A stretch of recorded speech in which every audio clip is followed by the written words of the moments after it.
atau menambahkan? Saya mau bertanya, Iya, silahkan. bagaimana jika daftar populasi tidak lengkap? Apakah simple random sampling masih bisa digunakan? Terima Terima kasih. kasih. Baik, menurut saya jika tidak lengkap, mungkin karena ini simple random sampling, jadi kalau misalkan tidak lengkap, misalkan yang harusnya 50 datanya, terus yang data yang ada itu hanya misalkan 48. Jadi gunakan saja yang misalkan dari 48 ini ambil secara random. Jadi menurut saya bisa-bisa saja sih. Baik, terima kasih. Barangkali ada teman-teman yang ingin menyanggah atau eh, menambahkan.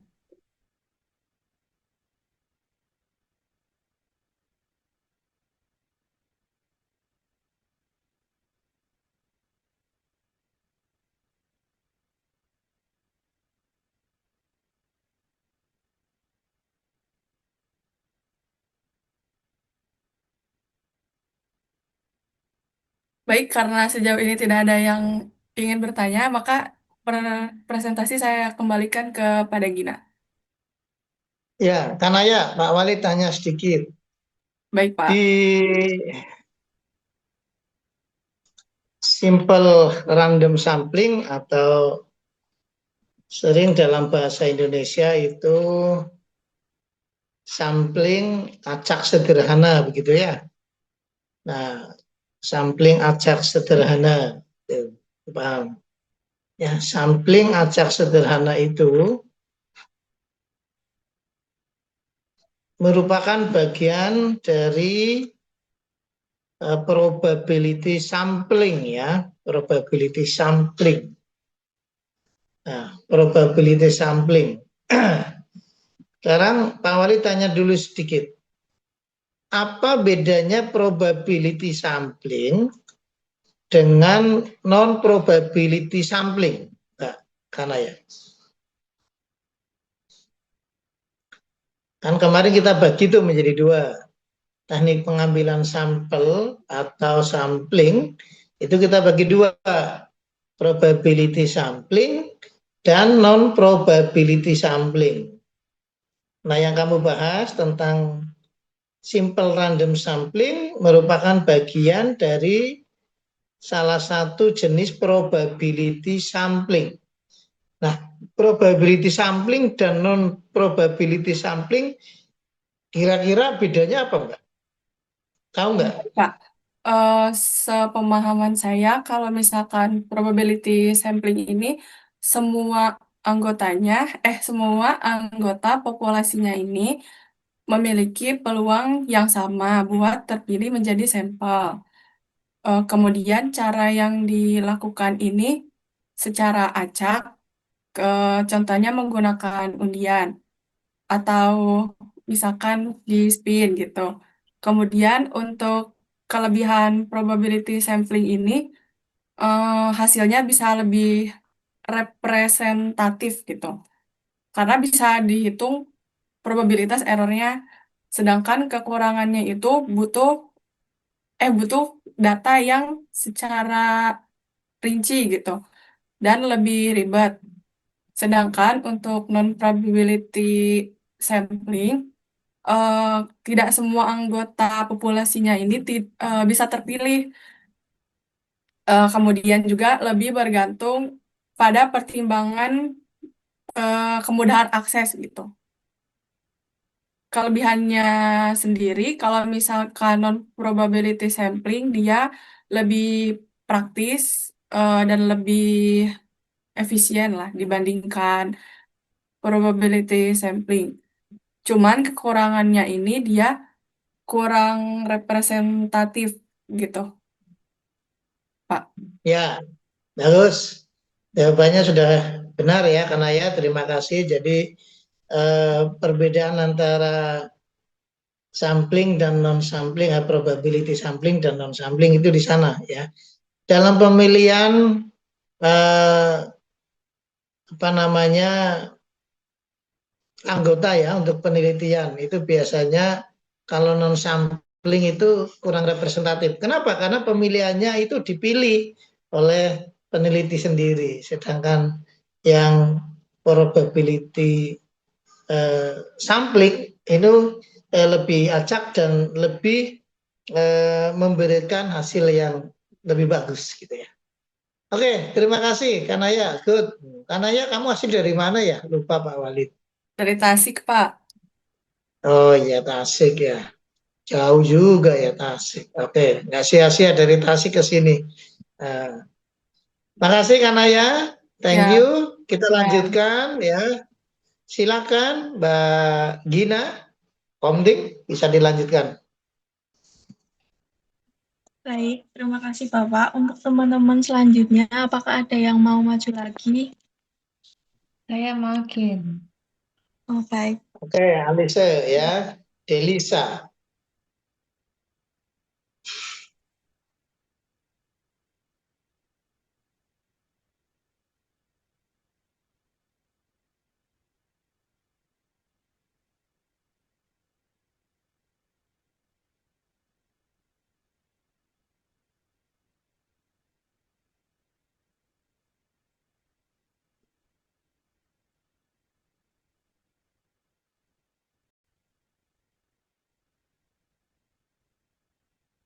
Baik, kali ini saya akan menjelaskan mengenai systematic random sampling.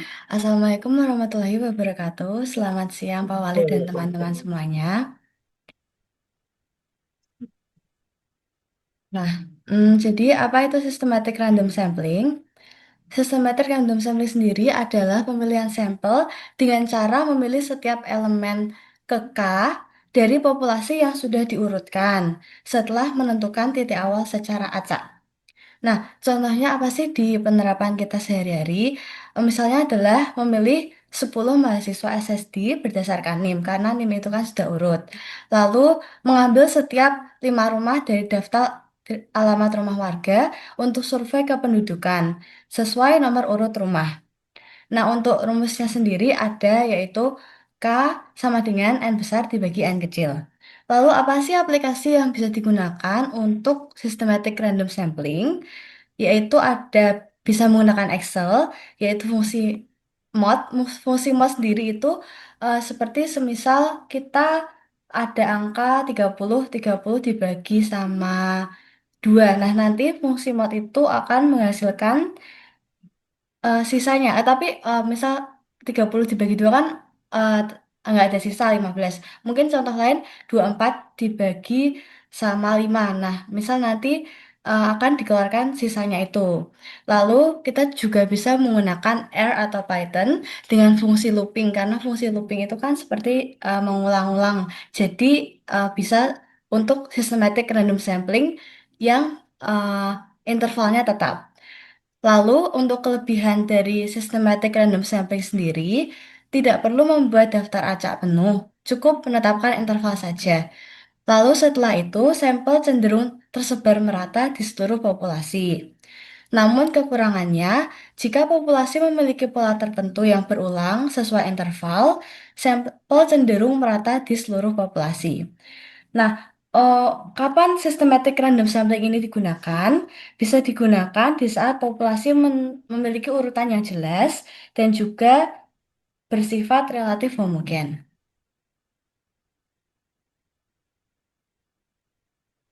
Setelah itu, ini adalah contoh soal dan contoh semisal diterapkan dalam kehidupan sehari-hari. Seorang manajer HRD ingin melakukan survei kepuasan kerja terhadap 500 karyawan di perusahaannya.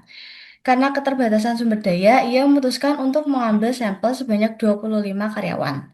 Gunakan metode systematic random sampling untuk menentukan karyawan mana saja yang akan menjadi responden. Nah, pertama kita pakai rumus yang tadi udah ditaruh di depan, yaitu K sama dengan berarti total dari populasinya per kita mau ambil berapa sampel sih? Itu kan jadi 500 per 25. Hasilnya adalah 20. Nah, 20 itu tuh akan menjadi kayak range-nya gitu. Jadi, eh, setelah kita dapat angka 20, nantinya akan kita pilih secara acak nih urutan dari 1 sampai 20 mau mulai dari angka berapa. Nah, setelah itu untuk menentukan probabilitasnya kita masukkan ke rumus 1/K, yaitu adalah 1 per eh, interval atau range-nya tadi akan menghasilkan 5%. Dan itu adalah hasil dari eh, probabilitasnya. Jadi semisal kita milih urutan pertama adalah karyawan dengan nomor 12. Jadi nanti yang akan diambil ya sampel pertama adalah nomor 12, lalu ditambah 20 jadi 23 dan selanjutnya. Mungkin itu adalah presentasi dari saya. Adakah pertanyaan dari teman-teman sekalian? Makanya saya. Ya, silakan Rima. Assalamualaikum warahmatullahi wabarakatuh. Perkenalkan, nama saya Muharimah Sahara dengan yang terakhir 039. Mengapa systematic random sampling dianggap sebagai kompromi antara kepraktisan dan keacakan? Dianggap sebagai apa? Maaf Rima. Kompromi antara kepraktisan dan keacakan. Oh, jadi kalau menurut saya sendiri memang pasti eh, praktis ya. Kita kayak tinggal ngambil ini nih, apa kayak range sesuai tadi kita udah dapat range berapa sesuai dengan perhitungan tadi. Nah, tapi memang dia itu mungkin nggak sepenuhnya bisa acak karena kita nggak tahu. Siapa tahu ada suatu pola yang ternyata eh, sesuai sama kayak interval yang tadi udah kita tentuin, gitu. Apakah menjawab? Mau nanya lagi boleh? Iya, boleh. Kalau misalkan kan tadi ada pola tertentu nih dalam Iya, iya. populasi, kayak misalkan daftar nama yang disusun berdasarkan prestasi. Nah, Iya, apakah betul. sistematik random samplingnya masih valid? Kalau berdasarkan prestasi, menurut saya valid karena prestasi itu kan kayak kita mengurutkan ya dari yang mungkin nilainya paling tinggi ke yang paling rendah dalam suatu kelas. Nah, semisal kita udah punya range misal 5 gitu, dan kita udah punya urutan, pasti nanti eh, bakal keambil sampel-sampel yang nilainya macam-macam seperti itu. Oke, baik. Terima kasih, Elis. Iya, sama-sama Rima. Izin bertanya. Baik, kalau dia silahkan. Baik, selamat siang untuk kita semua. Yang saya hormati Bapak Walid selaku dosen pengampu dan yang saya hargai teman-teman sekalian. Baik, di sini saya atas nama Krisna Bata dengan 3 digit NIM terakhir 049 ingin bertanya terkait keterbatasan representasi, yaitu bagaimana jika populasi memiliki pola berulang. Misalnya urutan alamat rumah ini sudah tersusun berdasarkan status ekonomi begitu. Apakah metode sistematik random sampling ini masih dapat memberikan sampel yang benar-benar mewakili populasi? Jadi urutan rumahnya itu berdasarkan status ekonomi, Ya, begitu. ya, misalnya seperti itu. Menurut saya masih bisa jika urutan rumahnya berdasarkan status ekonomi. Misal nomor 1, oh ternyata itu yang paling kaya dan nomor yang terakhir adalah yang mungkin eh, di status ekonomi yang kurang mampu. Itu artinya di saat kita menerapkan systematic random sampling yang menggunakan range, maka kita bisa mendapatkan semua sampel yang beragam seperti itu. Hmm, apakah boleh bertanya? Maksudnya menambah pertanyaan lagi. Iya, boleh Nanti Kak kali Adil. dia. Terkait pemilihan titik awal ya. Ya, Mengapa pemilihan titik awal itu harus dilakukan secara acak ya? eh, untuk itu sendiri, ya supaya kita itu benar-benar mendapatkan sampel yang acak gitu. Jadi nggak, maksudnya kita tidak bisa langsung mulai di nomor 1. Ya sebenarnya bisa, cuman untuk supaya hasilnya itu benar-benar sesuai dengan eh, acak gitu ya. Jadi kita bisa mendapatkan keseluruhan sampel. Ya kita menggunakan diacak seperti itu.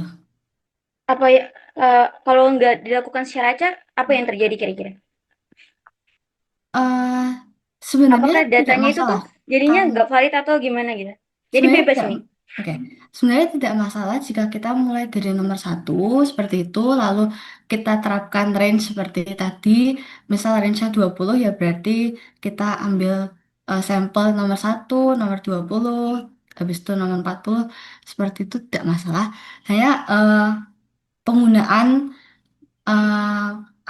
untuk mengacak yang pertamanya itu supaya hasil yang kita dapatkan benar-benar acak.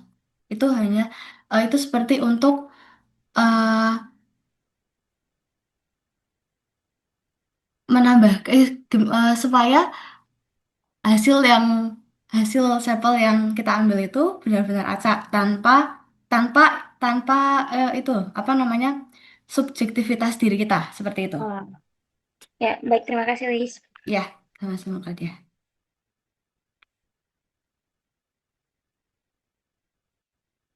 Apakah ada pertanyaan dari teman-teman yang lain?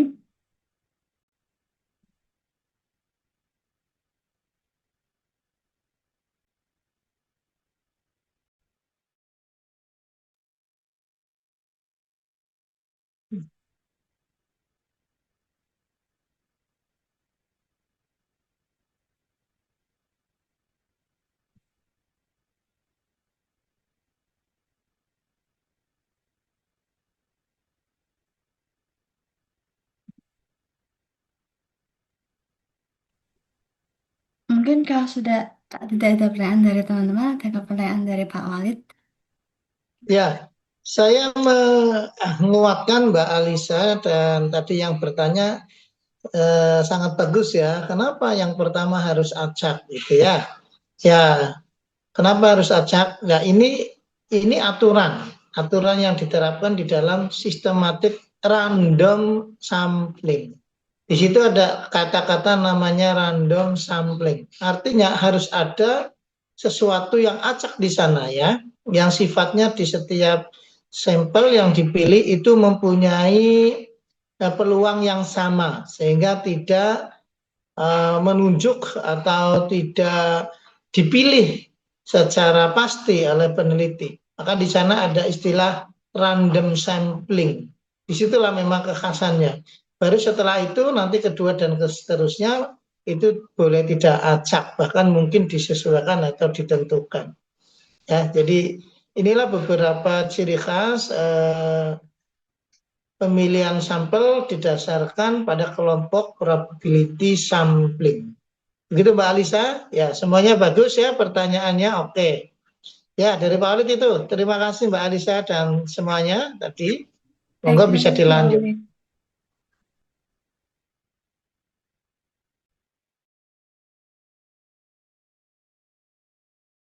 Mungkin bisa dilanjutkan ke moderator Gina. Baik, terima kasih Elis dan Mbak Walid.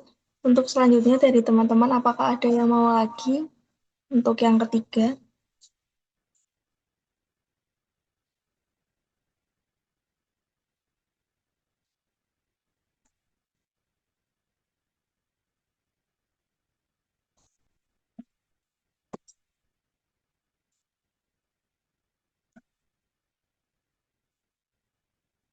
Baik, kalau tidak ada, apakah mau di-spin saja? Atau bagaimana? Ya boleh, sisanya ditunjuk nggak apa-apa ya, silakan. Nah, Atau diatur monggo Mbak Gina. Baik. Dan, Gini-gini saya mau dong. oh, oke kali. Silakan.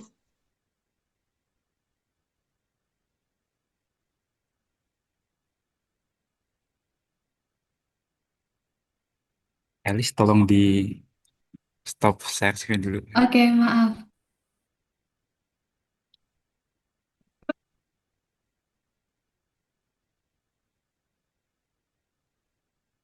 Oke, pertanyaan.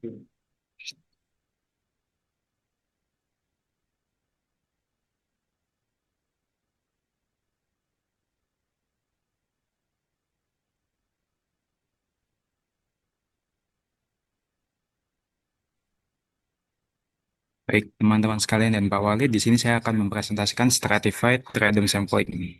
Jadi stratified random sampling merupakan sebuah metode di mana populasi dibagi menjadi beberapa strata atau subpopulasi homogen berdasarkan karakteristik tertentu, misalnya jenis kelamin, fakultas, maupun wilayah. Kemudian dari tiap strata dipilih sampel secara acak, biasanya proporsional terhadap ukuran strata. Tujuannya untuk memastikan setiap strata terwakili. Contoh, peneliti ingin meneliti pola belajar mahasiswa UNES. Populasinya itu ada dibagi beberapa fakultas, FMIPA, FISIP, FBS, dan seterusnya. Lalu sampel diambil secara acak dari tiap fakultas, sehingga setiap fakultas itu mewakili dalam sampelnya.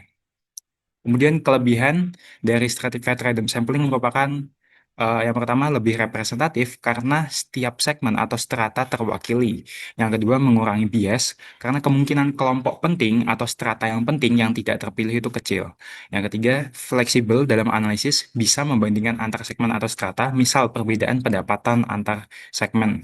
Dan yang terakhir efektif untuk populasi yang heterogen. Kembali lagi karena setiap segmen bisa terpilih di stratified random sampling. Dan kekurangannya adalah yang pertama, butuh informasi detail tentang populasi. Karena untuk membagi data dengan mewakili seluruh strata, maka perlu informasi seperti label-label masing-masing strata atau segmen. Kan misalkan kalau kita itu nggak tahu nih kalau misalkan oh ini tuh dari FISIP, oh ini dari FMIPA. Jadi kita harus tahu informasi lebih lanjut tentang populasinya kayak ini ada FMIPA, ini ada FISIP dan lain sebagainya. Kalau nggak tahu tentang itu kan kita nggak bisa bagi pakai stratified random sampling.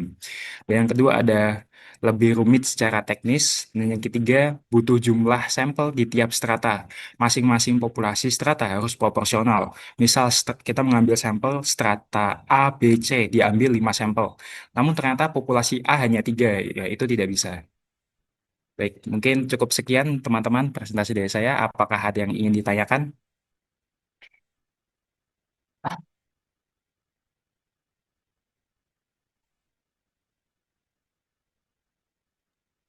Saya. Silakan, silakan Rima. Perkenalkan nama saya Muharima Sahara dengan NIM terakhir 039. Saya mau bertanya, apakah selalu mungkin menentukan strata yang tepat dalam populasi besar dan kompleks? Maaf, pertama nih pertanyaannya gimana gitu, Mas? Bisa dibuat. Apakah selalu mungkin menentukan strata yang tepat dalam populasi besar dan kompleks? Baik, terima kasih atas pertanyaannya. Jadi seperti yang aku sebutkan sebelumnya bahwa untuk melakukan stratified random sampling kita itu harus punya informasi detail tentang populasinya. Jadi kita harus tahu bahwa setiap populasinya itu udah ada labelnya kayak misalkan nih, tadi kan konteksnya kampus, kan ada fakultas-fakultas FISIP, FMIPA dan lain sebagainya. Kita harus tahu bahwa di data itu tuh ada label kalau oh ini FMIPA, ini FISIP, dan sebagainya. Jadi kalau kita pun nggak tahu informasi itu ya kita nggak bisa pakai stratified random sampling. Dan gimana ya? Ya karena itu jadi eh, tadi kan pertanyaannya apakah kita bisa menentukan strata yang tepat ya? Nah kalau di stratified random sampling itu kan kita Dalam memilih populasi besar dan kompleks. ya. Kalau di stratified random sampling itu kan kita memilih semua strata, jadi agar semua stratanya itu terwakili. Jadi ini buat opsi selain simple random sampling, kalau datanya itu heterogen. Karena kalau kita pakai simple random sampling aja, itu kan kemungkinan ada kelompok-kelompok atau strata-strata yang nggak kepilih. Tapi kalau pakai stratified random sampling itu benar-benar semua strata, walaupun sebanyak apapun, ratusan kayak atau bahkan ya ribuan, tapi setiap strata-strata itu sebisa mungkin terwakili. Nggak sebisa mungkin sih, harus terwakili. Begitu, Rima. Mau nanya lagi, Silakan. kalau misalkan si responden dalam strata tertentu menolak ikut penelitian, nah apakah hasilnya masih valid? Baik, Terima kasih. baik. Jadi eh, mungkin bisa kita ambil proporsionalnya berapa ya? Misalkan, ya kita balik lagi kasus pakai kampus ya mungkin ya. Misalkan kita ada FMIPA, FISIP sama FBS saja. Terus yang menolak ikut penelitian itu misalkan FMIPA cuma 1 orang, padahal kita sampel yang lain itu ada 20 dan FMIPA berarti kan cuma 19. Ya mungkin kita kurangin aja jadi 15, 15, 15 gitu biar proporsional. Begitu Rima. Kalau dari aku begitu. Oke, Gali, terima kasih banyak atas jawabannya. Sama-sama. Apakah ada yang ingin bertanya lagi, teman-teman? Aku Galih, aku mau tanya. Silakan, silakan. Ini yang kekurangan di nomor 3 itu kan harusnya ada jumlah populasinya tuh harus setara harus proporsional. Nah, kalau jika populasi terdiri dari 3 strata dengan jumlah berbeda kayak jumlah berbeda kayak kekuranganmu di situ, itu tuh bagaimana menentukan jumlah sampel dari setiap strata agar proporsional? Ya, terima kasih atas pertanyaannya. Sebelumnya, sorry, ini kayaknya saya typo deh di sini. Harusnya yang proporsional itu sampelnya.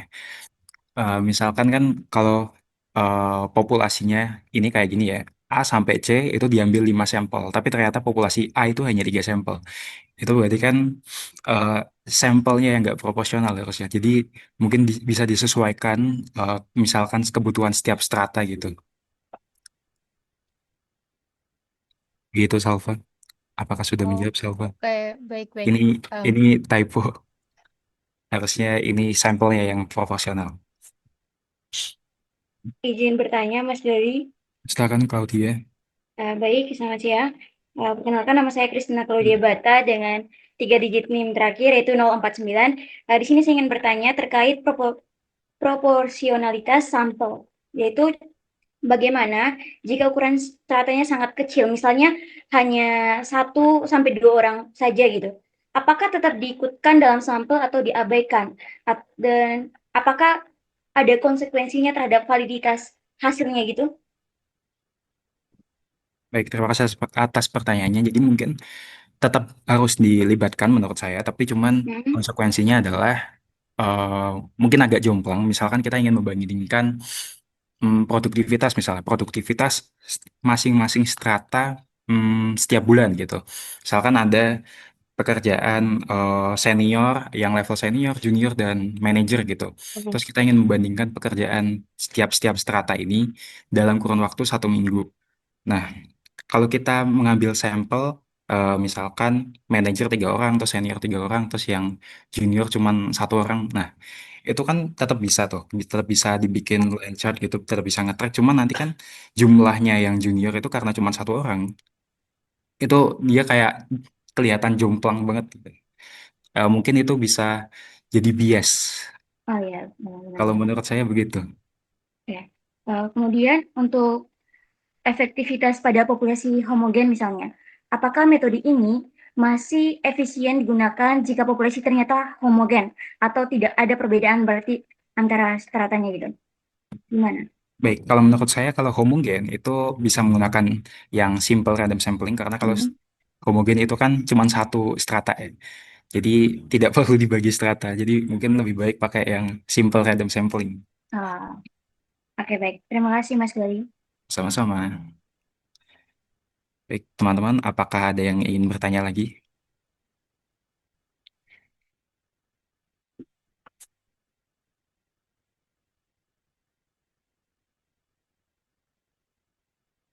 Izin bertanya, Dali. Silakan. Untuk contohnya kan kamu ngambil itu fakultas ya.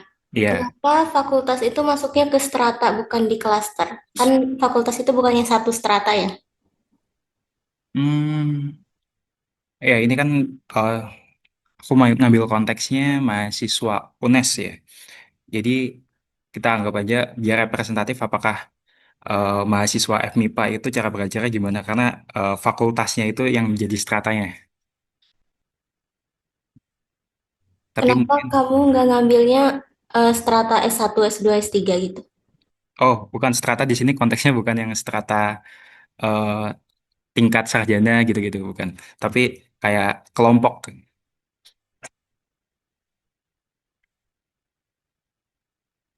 Oke, terima kasih. Baik, sama-sama.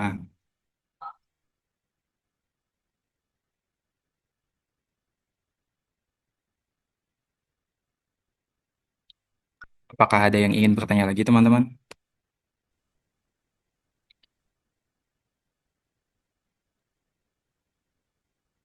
Cukup Mas Gali, terima kasih.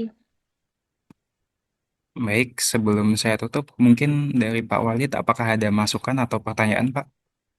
Ya, baik. Terima kasih Mas Gali. Sangat bagus ya dalam memberikan tanggapan terhadap pertanyaan, masukan, tanggapan dari teman-temannya. Jadi tadi sudah cukup dikuatkan strata di sini maksudnya bukan strata jenjang, tapi itu menunjukkan kelompok tertentu ya.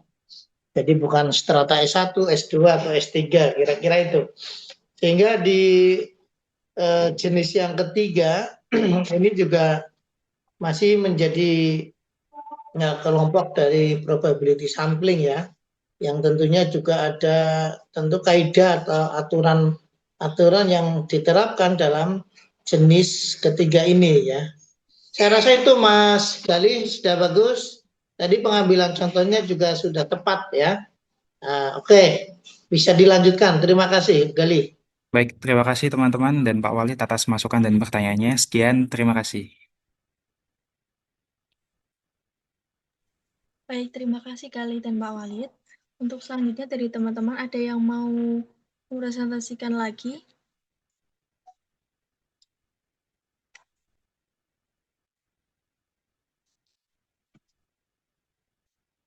Maaf tadi Adil jadi mau presentasi nggak ya? Oh, boleh deh Gina.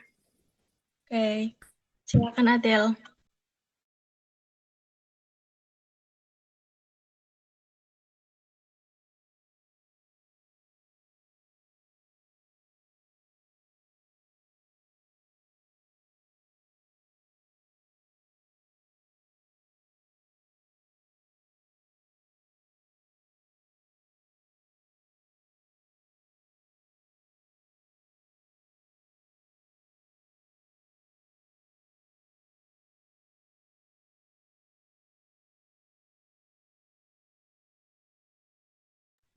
Assalamualaikum warahmatullahi wabarakatuh. Perkenalkan, saya Adelia Fenidinia dengan NIM terakhir 014.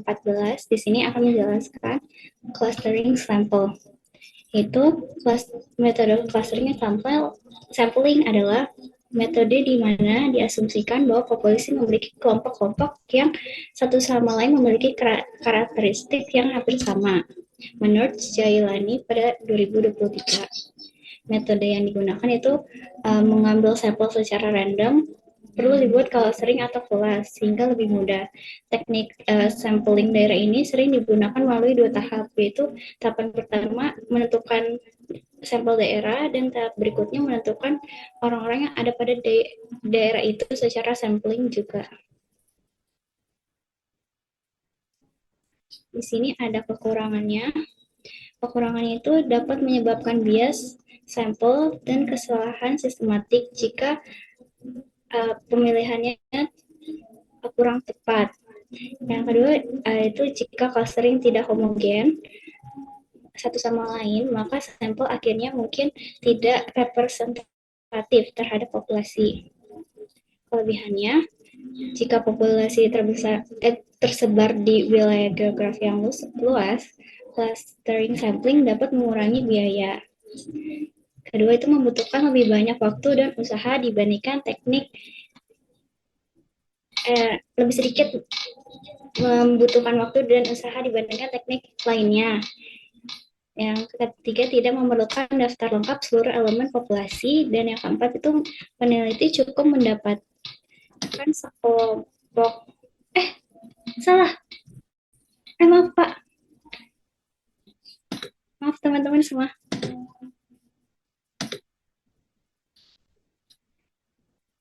Sudah.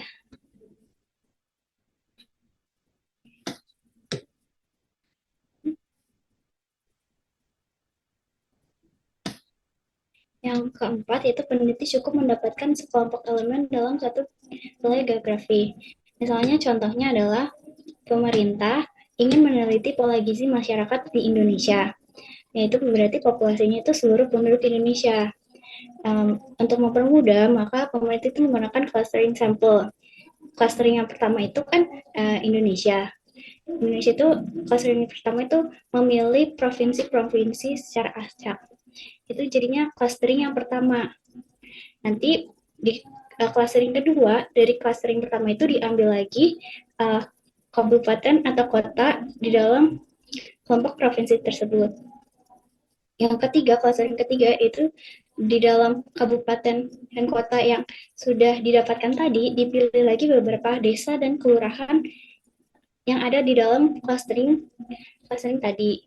Nah, setelah itu baru kita bisa mengambil data-data terkecil itu pada data rumah tangga di desa atau kelurahan yang terpilih dijadikan sampel.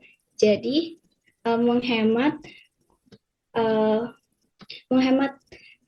tenaga dan usaha karena tidak membutuhkan semua data provinsi yang ada. Seperti itu. Apakah ada pertanyaan atau masukan? Aku Mau. tanya.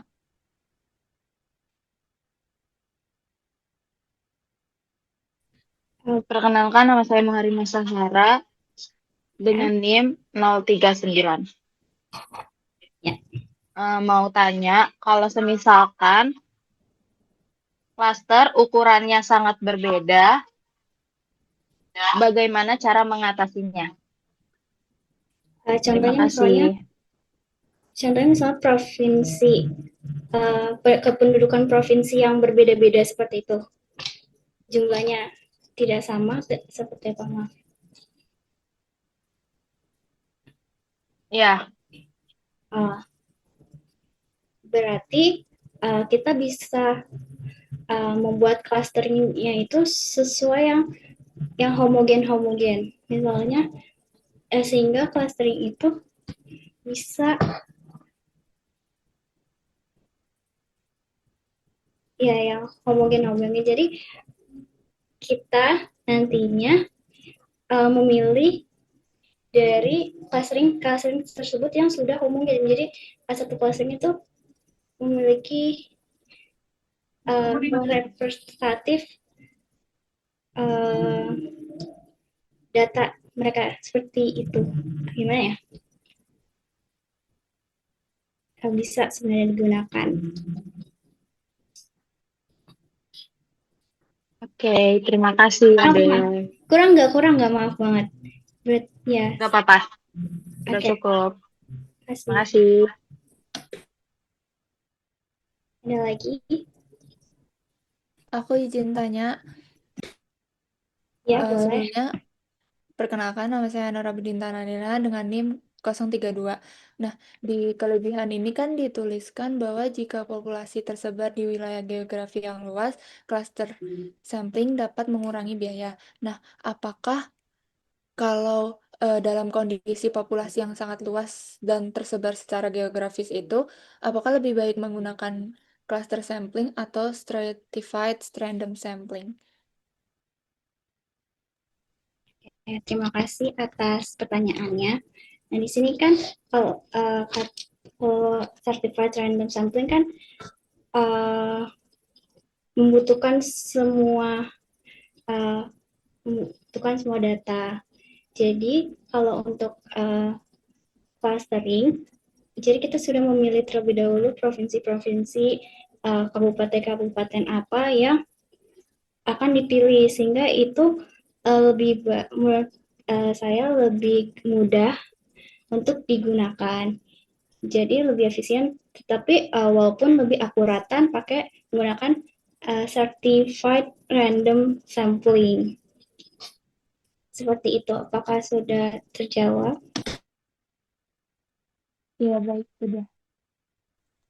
Sebelumnya saya izin tanya, ada aslinya untuk perbedaan yang spesifiknya tentang yang Strava tadi, yang punyanya Gali sama ini tuh gimana sih cara membedainnya biar nggak kebalik gitu? Terima kasih. Oke, menurut kepemahaman aku sendiri, kalau Strava itu kan datanya tidak homogen, terus mereka dikumpulkan jadi homogen, tetapi jadi membutuhkan semua elemen yang ada.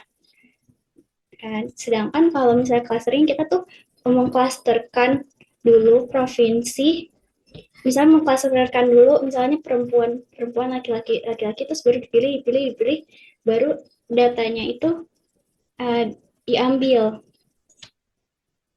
Menurut saya seperti itu. Apakah jadi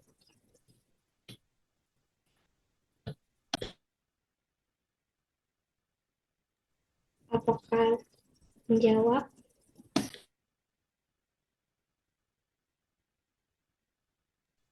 Berarti untuk yang Strava itu datanya homogen gitu. Semua datanya, semua elemennya ada gitu.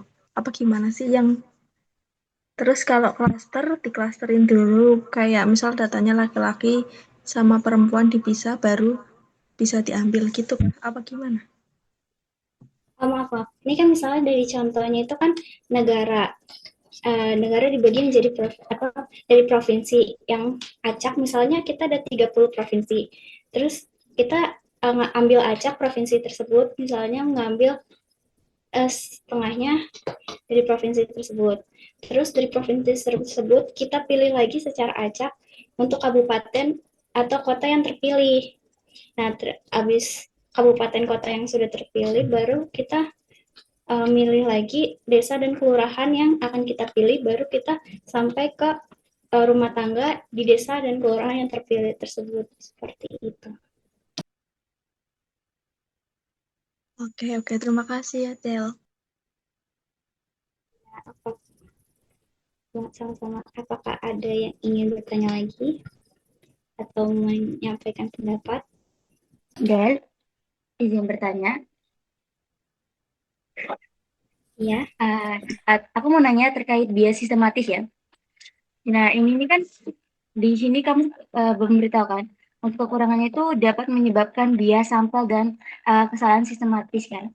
Nah, jika cluster sampling ini berpotensi menimbulkan bias, kira-kira strategi apa yang dapat dilakukan untuk meminimalkan atau mengurangi bias tersebut gitu?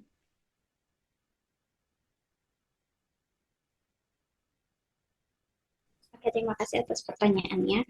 Ya. Jadi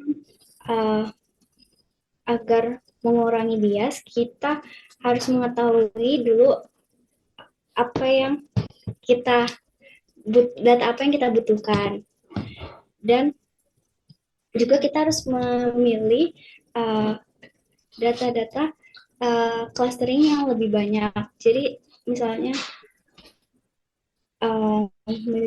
terus kemudian kita juga kesalahan sistematiknya tuh bisa jadi ada yang seperti Rima bilang tadi, tidak mewakilkan sebuah clustering, sehingga terjadinya kesalahan sistematik seperti itu. Terus clustering itu kita butuh clustering yang berbentuk clusteringnya tuh besar-besar, seperti tidak di clustering kecil-kecil tapi besar, sehingga bisa merepresentatifkan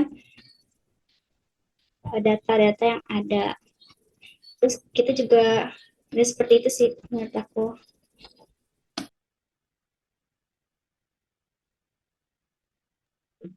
Oke, baik Ayu. Terima kasih untuk jawaban.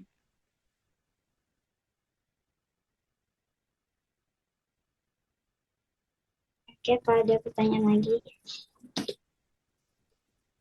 Aku mau tanya. Di sini kan yang kekurangan kedua itu ada jika klaster tidak homogen satu sama lain, maka sampel akhir mungkin tidak representatif terhadap populasi. Mungkin bisa diberikan satu contoh kayak pembagian klaster yang tidak homogen itu seperti apa? Terima kasih. Oke, kan berarti klaster yang tidak homogen, misalnya secara gampangnya aja berarti usia. Misalnya kalau clusteringnya kita clusteringnya itu berarti usianya muda, tua, dan usia dini misalnya gitu kan. Jadi kalau misalnya tidak homogen itu datanya akan campur-campur, maka tidak merepresentatifkan data tersebut. Seperti itu. Oh, baik, terima kasih. Oke, terima kasih juga. Apakah ada yang ingin bertanya lagi?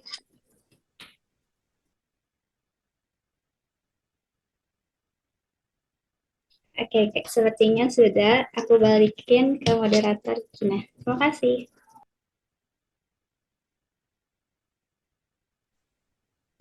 Pak Walid nambahin sedikit, Mbak Adel. Ya, Pak. Ya, yang pertama dari penjelasan siapa tadi? Adela ya. Itu sudah bagus ya. Jadi bahwa cluster random sampling ini mengcluster itu mengkelompokkan begitu ya. Cluster itu artinya kelompok atau membuat petak-petak area-area tertentu begitu. Lalu letak klasternya di mana gitu kan? Nah, letak klasternya adalah kita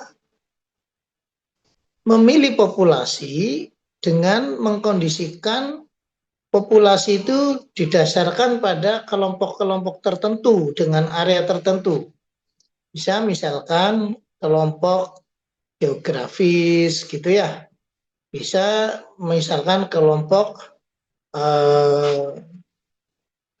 usia, itu juga bisa sebenarnya. Nah, umumnya lazimnya banyak digunakan di klaster pada kelompok geografis. Nah, geografis tadi dicontohkan misalkan negara Indonesia, kemudian mengambil provinsinya. Nah, aplikasi realnya begini, misalkan dalam skala kecil, misalkan pada saat pemilihan wali kota Semarang.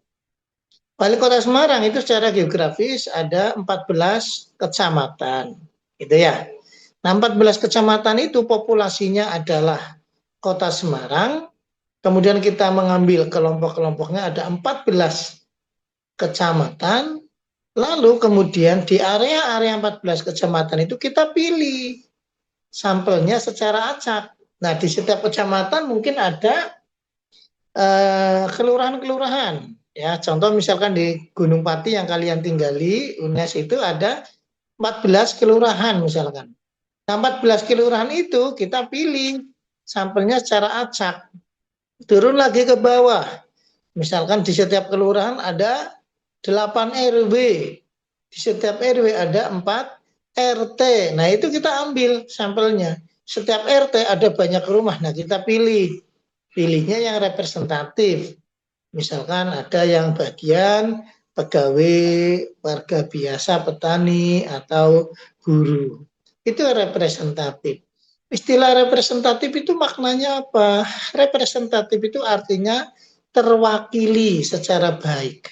Ya, jangan sampai nanti tidak representatif. Mau survei masyarakat Kota Semarang ngambilnya hanya yang pegawai, padahal pegawai hanya berapa persen. Sehingga yang nanti misalkan ada calonnya 3, nanti milihnya yang pertama semua. Nah, itu juga ketika mengambil sampel yang tidak representatif, maka bisa dipastikan hasilnya tidak valid, ya, hasilnya tidak baik. Demikian barangkali gambaran ya aplikasi secara real sehingga nanti bisa disimpulkan oh ternyata calon B yang peluangnya menang dalam pemilihan wali kota Semarang. Demikian. Nah, banyak kan lembaga survei itu condong kepada yang bayarin sehingga mana-mana yang dia suka gitu ya. Nah, Anda kalau jadi nanti lulus di statistik data ada peluang besar tuh. Misalkan Nadila saya mau buka nih lembaga survei nasional. Laris itu nanti ya. Kalau mau pemilihan presiden, DPR itu bisa berkolaborasi. Demikian seterusnya. Oke, thank you Adelia dan yang lain yang tadi sudah memberikan masukan dan tanggapan. Oke, good. Bisa dilanjutkan, monggo. Baik, terima kasih Bapak dan Adel. Untuk teman-teman yang lain, apakah ada yang mau maju lagi dari yang probab? Mau begini. Oke, siapa itu Nadine kah? Silakan Nadine. Apa? Monggo, monggo.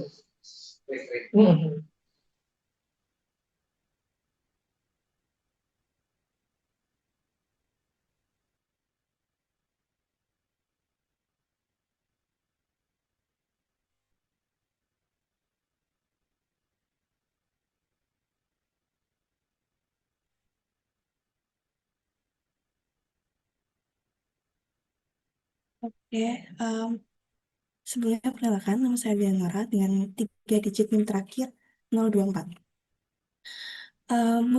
Multi-stage sampling merupakan metode pengambilan sampel yang kompleks di mana peneliti membagi populasi menjadi beberapa kelompok yang lebih kecil secara bertahap. Nah, karakteristiknya yang pertama ada bertahap dan fleksibel, lalu menggunakan kombinasi metode, kemudian digunakan untuk populasi yang sangat besar, dan yang terakhir tidak selalu membutuhkan daftar yang lengkap. Untuk kelebihannya sendiri, yang pertama ada efisiensi biaya dan waktu. Metode ini sangat menghemat biaya dan waktu, terutama ketika menangani populasi yang sangat luas dan tersebar secara geografis. Yang kedua ada fleksibilitasnya. Peneliti dapat menentukan jumlah tahapan yang diperlukan untuk mencapai ukuran sampel yang diinginkan, dan ada fleksibilitas dalam cara pembagian kelompok pada setiap tahapnya. Yang ketiga ada representatif. Jika dilakukan dengan benar, multi-stage sampling dapat menghasilkan sampel yang mewakili populasi secara akurat, terutama pada populasi yang heterogen. Dan yang terakhir, tidak memerlukan daftar yang lengkap. Metode ini tidak selalu memerlukan daftar lengkap dari seluruh populasi di awal, melainkan daftar dari unit populasi di setiap tahap penarikan sampelnya saja. Lalu untuk kekurangannya, yang pertama ada potensi bias. Terdapat komponen subjektif dalam penentuan tahap dan pemilihan sampel pada setiap tahapnya, yang dapat mempengaruhi validitas eksternal sampel. Yang kedua, ada membutuhkan pengetahuan yang baik untuk membagi populasi secara efektif ke dalam tahapan dan melakukan penarikan sampel acak dengan benar di setiap tahap. Diperlukan pemahaman dan pengetahuan yang kuat mengenai metode sampling. Yang ketiga ada akurasi rendah. Jika jumlah tahapan pengambilan sampel terlalu banyak atau jika pemilihan unit pada setiap tahap tidak tepat, akurasi sampel dapat menurun. Dan yang terakhir ada kompleksitas pelaksanaan. Pelaksanaan multi-stage sampling bisa lebih kompleks dibandingkan metode sampling lain karena melibatkan penggunaan beberapa teknik random sampling secara bersamaan.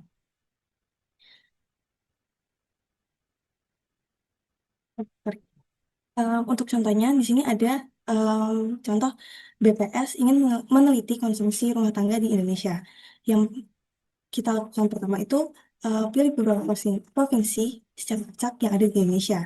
Setelah dari provinsi itu, kita pilih secara acak lagi kabupaten. Lalu, begitu terus sampai ke desa, yang nantinya di akhir akan menggunakan contoh aja simple random sampling untuk mengambil sampel rumah tangga di desa tersebut. Untuk toolsnya apa aja? Yang pertama ada SPSS Complex Sampling untuk desain bertingkat. Kemudian ada R menggunakan paket survei untuk multi-stage sampling, desain. Dan yang terakhir ada Python menggunakan Pandas dan NumPy untuk membuat randomisasi bertingkat dengan filter bertahap. Kayaknya sekian dari saya. Apakah ada yang mau memberi masukan atau bertanya? Saya ingin bertanya.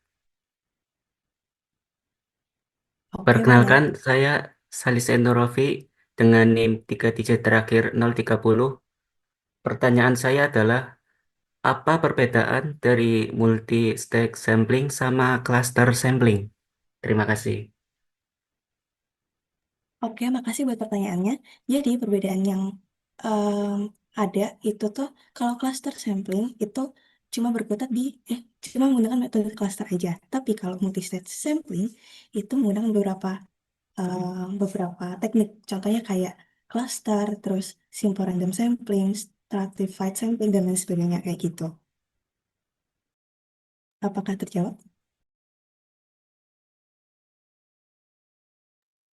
Sudah terjawab. Terima kasih. Oke, dari yang lain ada yang mau bertanya atau memberi masukan? Saya izin bertanya. Oke, perkenalkan nama saya Anis Delika dengan NIM akhir 017.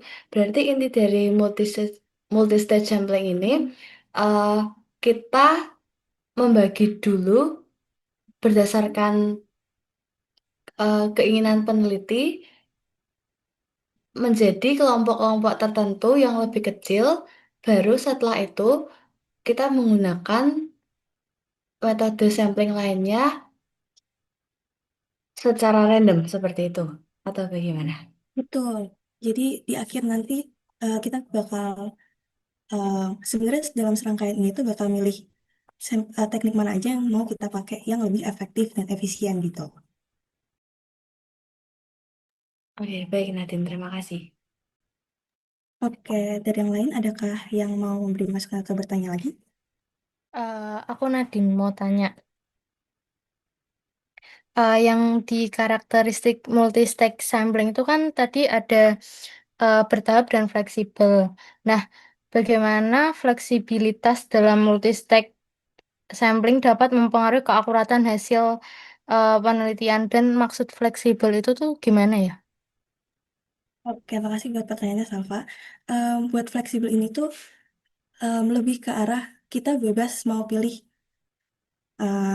teknik apa aja yang mau kita pakai gitu. Terus buat pemilihannya, kalau misalnya pemilihannya nggak tepat atau ternyata yang teknik yang kita pilih itu harusnya nggak kita pilih, itu bakal mempengaruhi keakuratan dari em, hasil akhirnya nanti gitu.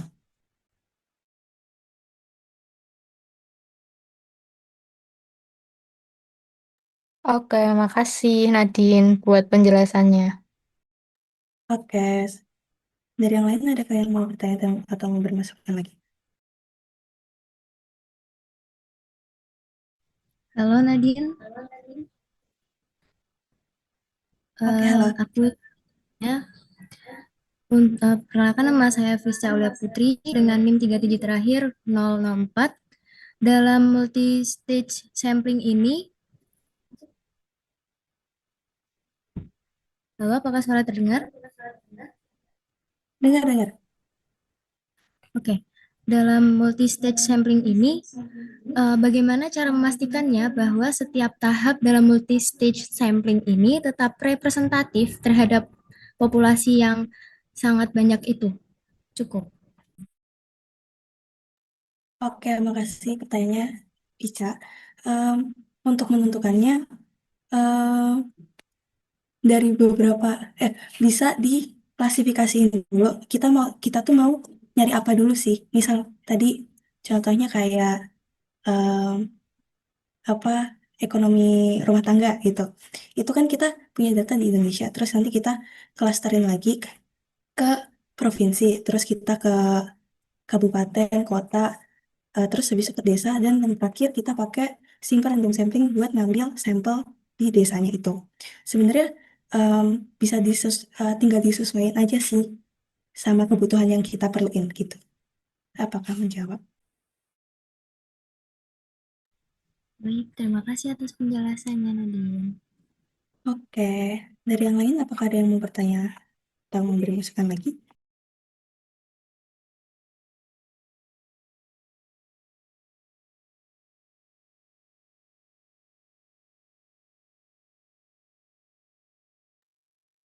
Saya rasa cukup. Kalau gitu, apakah dari Pak Walid ada pertanyaan atau masukan?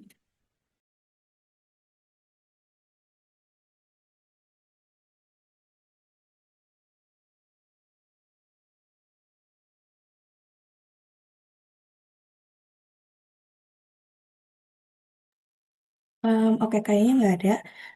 Kalau gitu aku balikin ke Gina. Makasih. Baik, terima kasih Nadine. Untuk selanjutnya, untuk presensi yang bawah ya teman-teman, yaitu yang bagian non-probability sampling. Dari teman-teman, apakah ada yang mau mengajukan diri? Halo Gina, aku mau mengajukan diri. Oke, silakan Aaron. Iya, sebentar.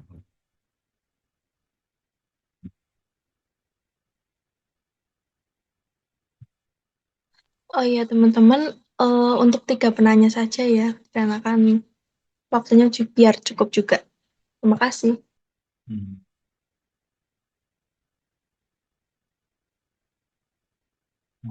Oh, apakah sudah terlihat?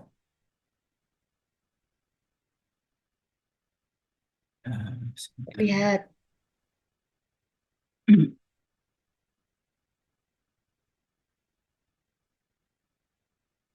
Oke. Selamat siang teman-teman sekalian dan Pak Walid. Perkenalkan nama saya Aaron Christian Daniel dengan NIM belakang 037. Kali ini saya akan menjelaskan tentang purposive sampling dari kelima non-probability sampling tersebut. Jadi sampling purposive adalah teknik penentuan sampel dengan pertimbangan tertentu sesuai dengan tujuan dari peneliti. Mungkin sebagai contoh, saya boleh sedikit interaktif dengan teman-teman sekalian di sini. Ada yang suka kopi di kelas ini? Kalau boleh coba raise hand di Zoom ini.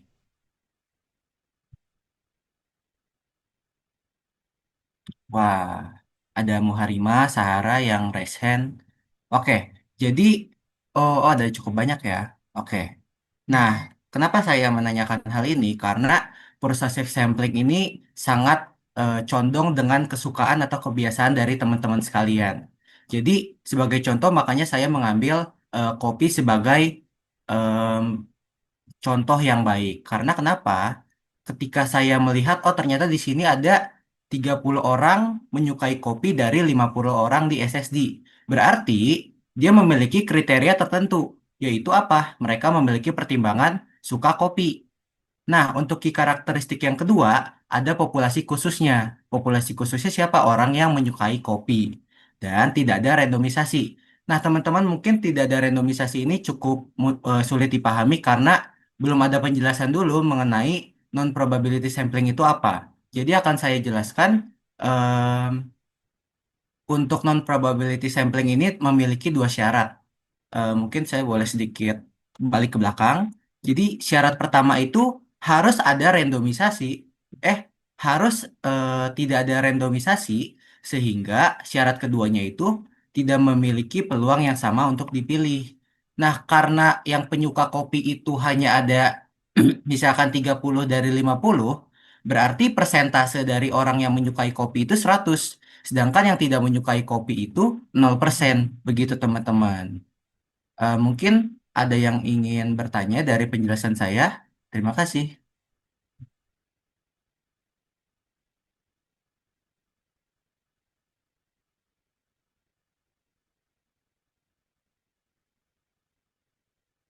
Izin bertanya, Aaron.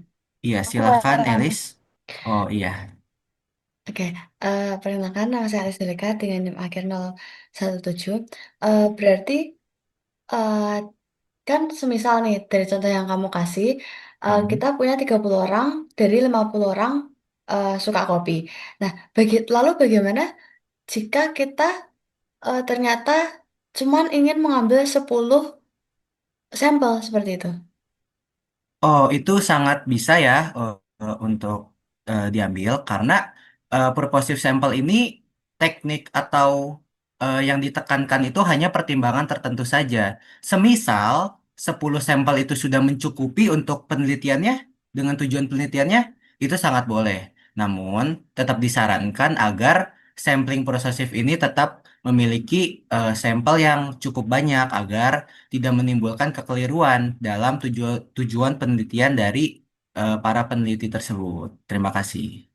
Oke, berarti proses sampling ini eh, bakal sebisa mungkin mengambil semua sampel yang ada, seperti itu ya. Iya, betul. Oke, baik. Terima kasih, Aaron. Thank you, Elis, atas pertanyaannya. Iya, you're welcome. Oke, teman-teman, mungkin ada yang ingin bertanya lagi tentang purposive sampling ini. Aku. Oh, siapa tuh? Sata, oke. Perkenalkan nama Silakan, saya Sata. Satalwan Jaludin dengan NIM akhir 029. Tadi kan terkait purposive sampling ini kan berarti dia spesifik ya dengan kriteria tertentu. Nah, kira-kira nih yang nentuin pemilihan sampelnya itu lebih dominan ke peneliti atau populasi. Dan penjelasannya kalau emang peneliti yang lebih dominan itu kenapa atau populasi itu kenapa? Terima kasih. Oke, terima kasih Sata Alwan atas pertanyaannya. Mungkin saya akan sedikit membahas ke definisinya ya. Saya coba em, jelaskan lagi. Sampling prosesif adalah teknik penentuan sampel dengan pertimbangan tertentu sesuai dengan tujuan penelitian. Nah, untuk pembagiannya ini berarti masuknya ke ranah para peneliti. Karena para peneliti memiliki tujuan dari penelitian tersebut. Entah apapun penelitiannya, setiap penelitian pasti punya tujuan penelitian. Nah, untuk em, sorry, tadi apa pertanyaannya? Yang kedua, kalau apa? Intinya yang lebih dominan Oh, menentukan sampel. yang lebih dominan tetap para peneliti. Jadi, sampel itu hanya cara penggunaan atau cara pemanggilan atau cara melakukannya aja, sedangkan semuanya ditentukan oleh para peneliti. Peneliti, ya, Oke, thank you. ya. Thank you, Sata.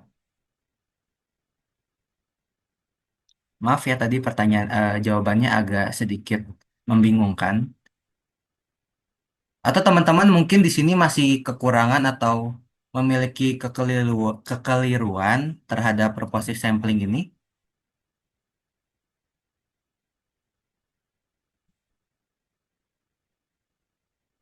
Aaron mau tanya, Boleh Isa, silakan. kan tadi kata Aaron kan eh, ditentukan oleh peneliti ya. Iya. Jadinya semisal nih kriteria penelitinya tuh salah, maka berarti hasil penelitiannya itu menyimpang ya. Em, oke. Untuk jawabannya adalah tidak, karena sedari awal yang menentukan peneliti. Jadi, em, purposive sampling ini kan hanya sebagai acuan atau sebagai cara pengambilan ya. Berarti ketika tujuannya saja sudah salah, berarti untuk purposive sampling ini hanya mengikuti hasil dari purposive sampling ini hanya mengikuti apa yang sudah ditentukan dari tujuan. Jadi, kalau hanya mengikuti, tidak ada arti benar atau salah. Harus balik ke tujuan awalnya dari peneliti tersebut. Oh, oke. Makasih, Ya. Aaron. Thank you Isa atas pertanyaannya. Oke, karena tadi sudah ada 3 pertanyaan yang sudah dibahas oleh Gina, mungkin akan saya kembalikan ke Gina dan Pak Walid.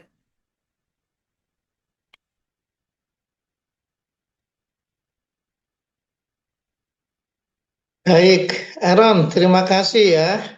Jadi Terima kasih Pak. berbicara tentang purposive sampling tadi sudah cukup banyak disampaikan oleh Aaron ya. Aaron ini sebuah nama yang bagi Pak Walid sangat unik ya, karena Aaron ini keren. Terima kasih Pak. Selamat Aaron. Ya, tapi begini Aaron dan teman-teman yang lain ya. Jadi purposive sampling ini sangat banyak pembahasannya ya, termasuk di dalamnya jenisnya, kemudian contoh-contohnya, syarat-syaratnya dan lain sebagainya itu ya Aaron ya. Bahkan ada sebagian pendapat itu ya, ada paling tidak 5-6 pendapat menurut ahli di Indonesia yang mencoba untuk mengembangkan model purposive sampling gitu ya. Nah, namun demikian juga ada yang harus dipahami terkait dengan nanti purposive sampling dan model-model ini akan sangat erat kaitannya dengan jenis penelitian, apakah dia kuantitatif atau kualitatif begitu ya. Kemudian juga ada langkah-langkah purposive sampling. Ini tadi langkah pertama, kedua, dan seterusnya itu tampaknya juga belum disinggung secara detail ya, Aaron ya. Terus ada syarat-syarat purposive sampling. Itu juga menjadi kajian yang tentu kalau Aaron mau menjabarkan lebih rinci, mungkin akan lebih lengkap ya. termasuk bagaimana tujuan purposive sampling ini diadakan. Nah, paling tidak ada beberapa ahli ya terkait dengan purposive sampling. Itu ada Dana Petuner, ada Bernard, kemudian ada Noto Atmojo, ada Sugiono sendiri, ada Winarno, ada Ari Kunto gitu ya. Itu beberapa ahli statistik yang membahas tentang purposive sampling gitu. Nah, kemudian yang tidak kalah pentingnya adalah bahwa contoh-contoh yang diberikan tadi juga sudah cukup mengena ya. Jadi pada prinsipnya memang purposive sampling ini sebuah model yang peneliti boleh menentukan ya, boleh memilih sampelnya secara sesuai dengan keinginan peneliti begitu. Itu yang harus digarisbawahi ya, Aaron ya. Ya, Pak. Jadi boleh menentukan sendiri. Ya, jadi dalam teknik pengambilan sampel ini populasinya itu ditentukan, kemudian sampelnya itu dipilih sesuai dengan harapan dan tujuan dari sang peneliti. Maka tadi bisa jadi nanti hasilnya tidak dapat digeneralisasikan secara umum. Begitu. Contoh sederhana, misalkan di bidang pendidikan, ketika kita ingin menguji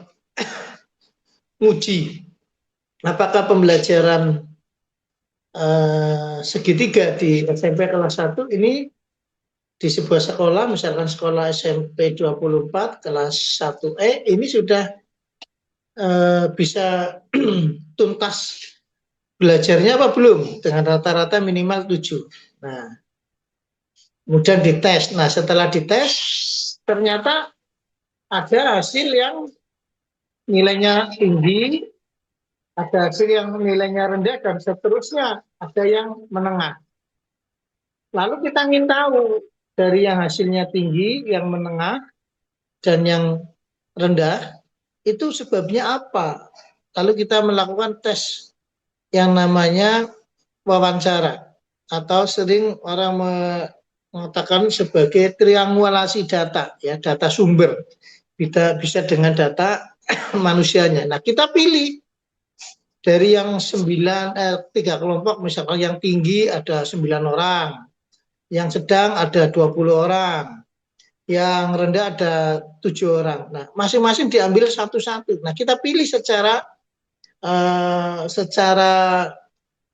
purposif sesuai dengan keinginan kita. Kita pilih si A, kita pilih si B, begitu. Nah, sehingga tujuan penelitian itu sudah diarahkan.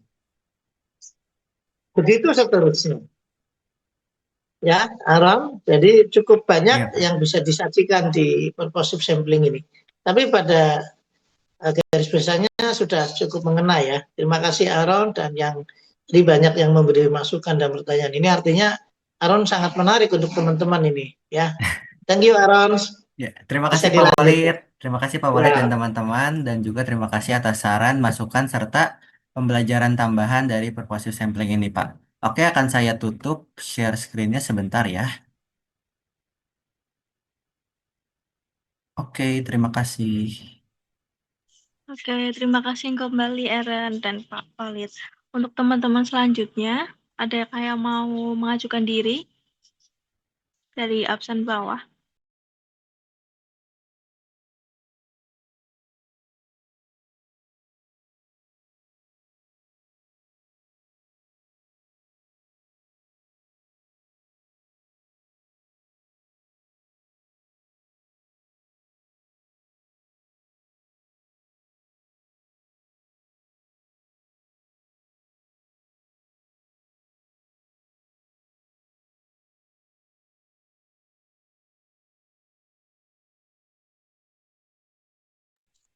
Dari presensi bawah ada yang mau mengajukan diri tidak ya? Kalau tidak, apakah mau di-spin saja?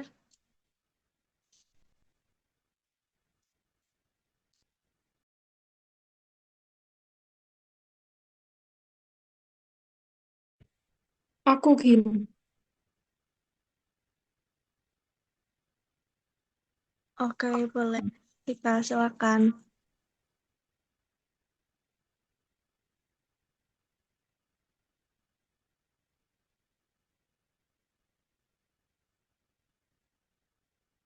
Apakah udah terlihat? Sudah.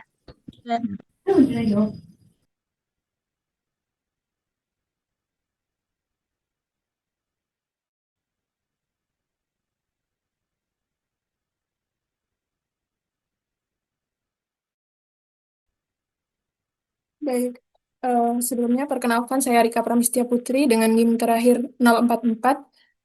Pada kesempatan kali ini saya akan menjelaskan mengenai accidental sampling. Accidental sampling merupakan teknik pengambilan sampel dari siapa saja yang kebetulan ditemui oleh peneliti. Ciri-cirinya, responden yang mudah dijangkau. Maksudnya, responden dipilih karena kebetulan ada di lokasi penelitian dan mudah ditemui. Yang kedua, tidak ada perencanaan siapa yang dipilih. Nah, maksudnya pemilihan dilakukan secara spontan tanpa rancangan siapa saja yang akan diwawancara atau diberi kuesioner. Selanjutnya, aksidental itu memiliki dua kelebihan. Yang pertama ada mudah dilakukan. Misalnya, eh, peneliti tidak memerlukan daftar populasi, namun tinggal ambil saja siapa yang ada. Kemudian cocok untuk survei cepat. Nah, ini sangat membantu jika penelitian punya keterbatasan waktu. Kemudian kelemahan tidak representatif. Nah, maksudnya karena responden dipilih secara kebetulan, data sering tidak menggambarkan populasi sesungguhnya. Kemudian hasil hanya berlaku pada saat itu. Ini jika diulang di waktu ya, maksudnya jika diulang di waktu atau tempat lain, hasilnya bisa sangat berbeda. Nah, contoh di teknik ini yaitu menyebar kuesioner ke pengunjung mall. Kemudian yang kedua, wawancara mahasiswa di kantin. Yang ketiga, observasi kepatuhan pengendara motor terhadap helm di lampu merah. Untuk analisis atau perhitungannya sendiri menggunakan statistik deskriptif sederhana. Biasanya berupa statistik yang contohnya seperti persentase jawaban responden. Sekian dari saya, apakah ada yang ingin bertanya? Saya mau nanya.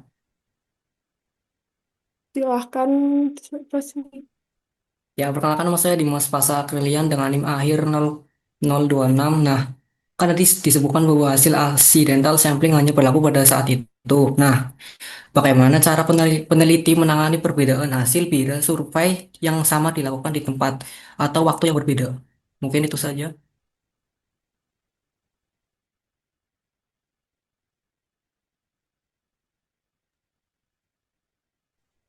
Pertanyaanku tadi kedengeran nggak?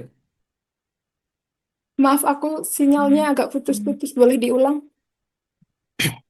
Oke, kan tadi disebutkan hasil accidental sampling hanya berlaku pada saat itu. Nah, bagaimana cara peneliti menangani perbedaan hasil apabila survei yang dilaksanakan sama dilakukan di tempat itu atau waktu yang berbeda?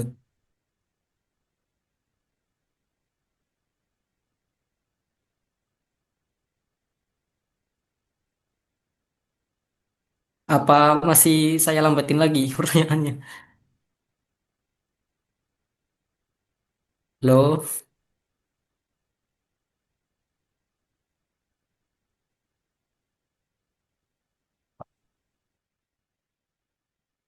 Dimas, boleh ulangin lagi nggak pertanyaannya? oke, Dikurangi temponya boleh nggak? oke. Soalnya cepetan ya. Ya. Kan tadi kan disebutkan bahwa accidental sampling hanya berlaku pada pada saat itu juga. Nah, bagaimana cara peneliti menangani perbedaan hasil bila survei yang sama dilakukan di tempat itu atau waktu yang berbeda? Jadi dalam tempat itu tuh dilakukan survei ya waktunya berbeda itu. Caranya gimana?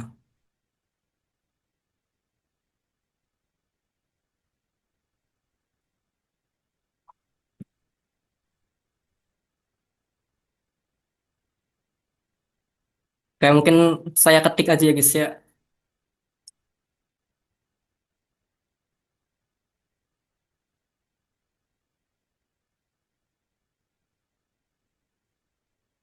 Nah, itu mungkin bisa dijawab.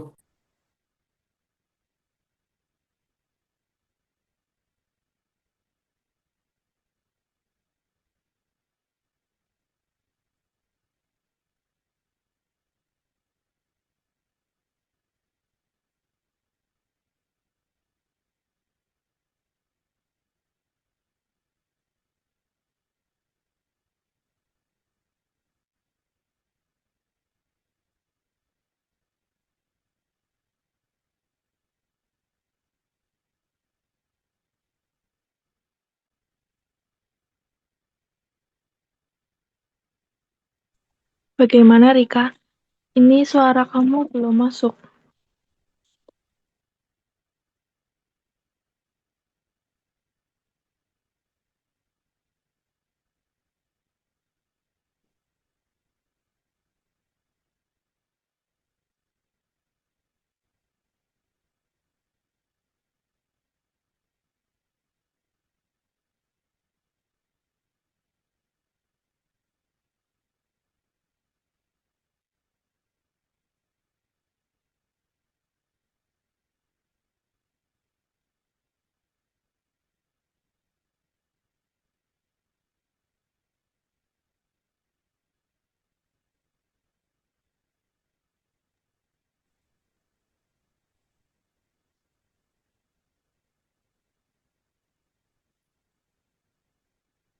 Eh, mau izin menjawab membantu Rika terkait pertanyaan yang ditanya oleh Dimas, yaitu hasil accidental sampling hanya berlaku pada saat itu. Bagaimana cara peneliti menangani perbedaan hasil bila survei yang sama dilakukan di tempat atau waktu berbeda? Begitu kan Dimas pertanyaannya? Bisa dengar suaranya saya tidak ya? Iya, emang begitu pertanyaannya. Baik. Em, menurut saya accidental sampling. Halo? Masuk kok, Masuk kan? suaranya. Oh ya, oke, baik. Menurut saya, accidental sampling itu memang hanya menggambarkan situasi saat dan tempat data diambil, karena sampel dipilih berdasarkan kemudahan gitu. Jadi, jika hasil survei berbeda di waktu atau tempat yang lain, peneliti itu tuh bisa menangani hal itu dengan beberapa cara gitu. Nah, di sini mungkin yang pertama yaitu mengulangi survei di berbagai tempat atau waktu atau tempat gitu, di mana lakukan eh, survei yang ulang, replicative sampling di beberapa periode gitu. Misalnya pagi, siang, atau sore gitu. Di beberapa lokasi. Dengan membandingkan hasil, peneliti bisa melihat pola perbedaan. Misalnya perbedaan karena jam operasional atau karakteristik pengunjung itu. Em, cara yang kedua yaitu mungkin dengan cara melaporkan hasil secara kontekstual gitu, di mana peneliti sertakan informasi waktu, tempat, dan kondisi pengambilan data dalam laporan. Contohnya gini, hasil ini hanya mencerminkan, misalnya peneliti melakukan penelitian gitu, kemudian dia harus memberikan informasi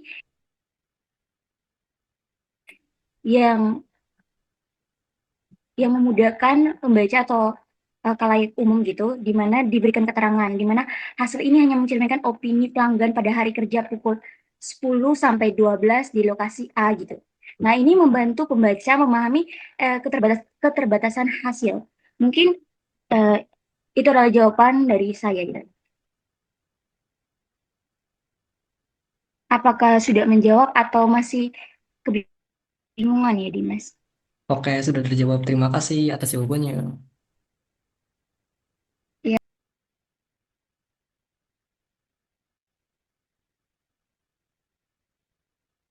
Oke, untuk Rika bagaimana ya?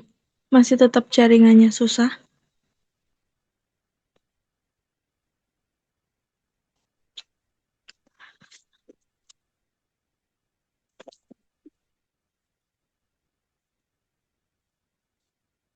Oke, karena Rikanya juga nggak ada respon, kemungkinan jaringannya susah. Bagaimana kalau kita lanjut presentasi selanjutnya?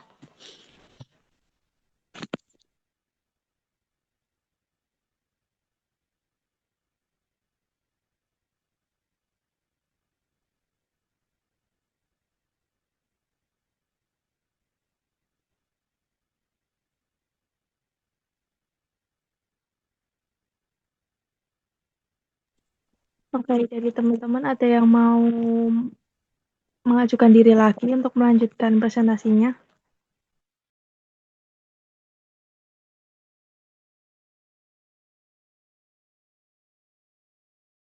untuk topik selanjutnya ya teman-teman.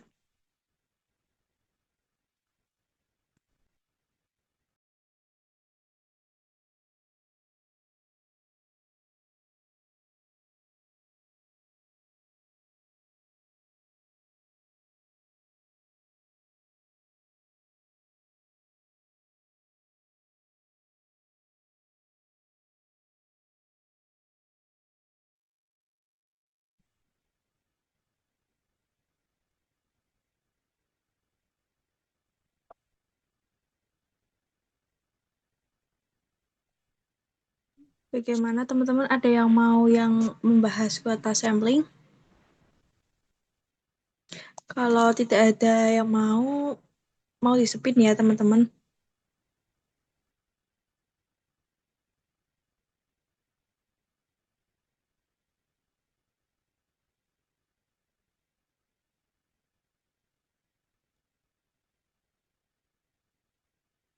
Ya, boleh diacak Mbak Gina atau dipilih ya. Silakan.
Permisi untuk absen 43 siapa ya?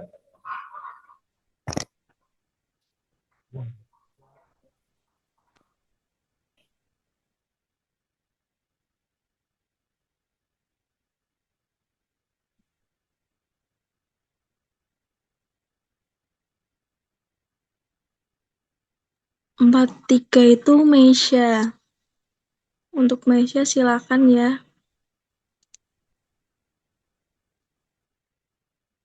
Baik, akan saya share screen sebentar.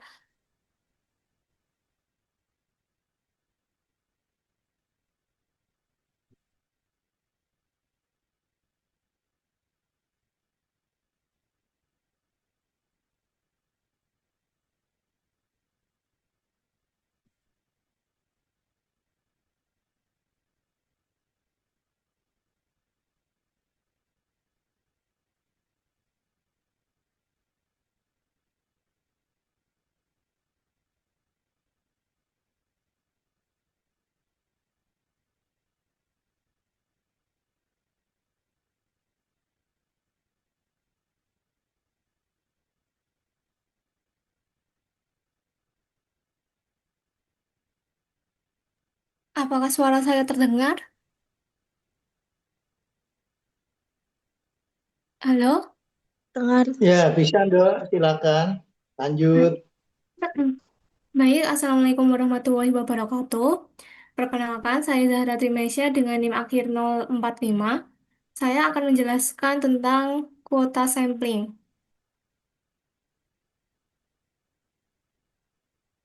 Kuota sampling adalah teknik non-probabilitas di mana peneliti memilih sampel berdasarkan proporsi tertentu dari suatu populasi, lalu menetapkan kriteria spesifik untuk tiap kelompok agar hasil dapat digeneralisasikan secara representatif.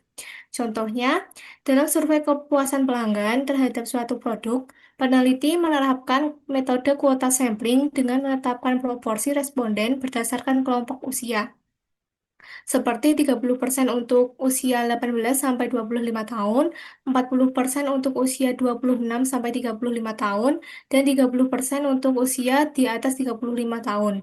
Setelah kuota ditentukan, peneliti memilih responden dalam setiap kelompok hingga jumlah yang ditargetkan terpenuhi. Pendekatan ini memastikan bahwa setiap kelompok usia terwakili dalam sampel, sehingga hasil survei lebih mencerminkan karakteristik populasi secara keseluruhan dan meningkatkan keandalan data yang diperoleh. Berikutnya ada kekurangan dan kelebihan kuota sampling. Yang pertama ada kekurangan, yaitu rentan bias karena pemilihan sampel yang tidak acak. Yang kedua, tidak cocok untuk generalisasi ke seluruh populasi. Yang ketiga, validitas hasil dipengaruhi oleh subjektivitas peneliti dalam menetapkan kuota. Untuk kelebihan, yang pertama ada menjamin keterwakilan setiap subkelompok dalam populasi. Yang kedua, mudah diterapkan tanpa perlu kerangka sampel kompleks. Yang ketiga, efisien untuk penelitian dengan keterbatasan waktu dan biaya. Baik, apakah ada yang ingin ditanyakan?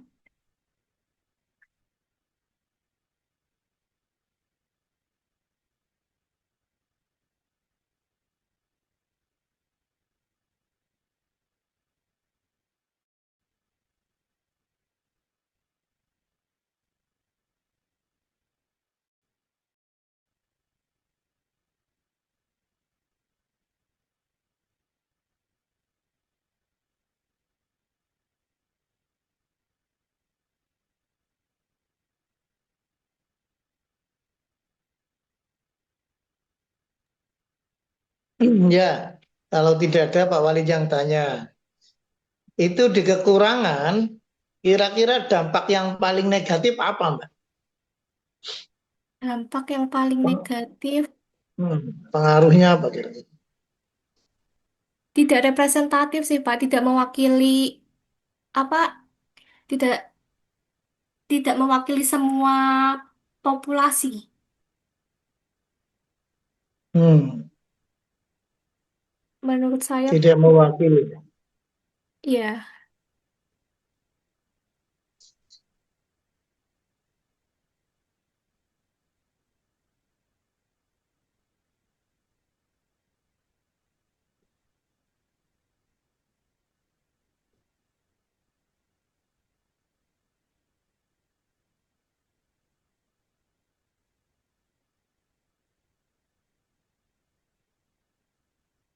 Kurang representatif ya.